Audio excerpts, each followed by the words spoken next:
আল্লাহ তাআলা বলছে, বান্দা এবার যদি মনে করে থাকো তোমার গুনার পরিমাণ বেশি, তাইলে তুমি অন্য কোথাও গিয়ে লাভ নাই।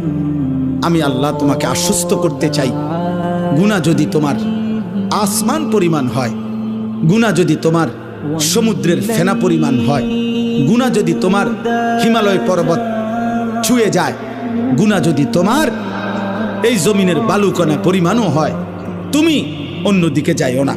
তুমি যদি শুধু বুঝতে পারো, অনুভব করতে পারো, তোমার ভিতরে যদি উপলব্ধি আসে আমার গুনাহ বেশি, আর আমার এই গুনাহ আমার জাহান্নামে নিবে, আর জাহান্নামের আগুন আমি সহ্য করতে পারবো না, খোদার কসম আল্লাহ বলেন এদিক সেদিক না গিয়ে বান্দা তুমি আমার দিকে ফিরে আসো, আমার রহমত থেকে নিরাশ হইও না।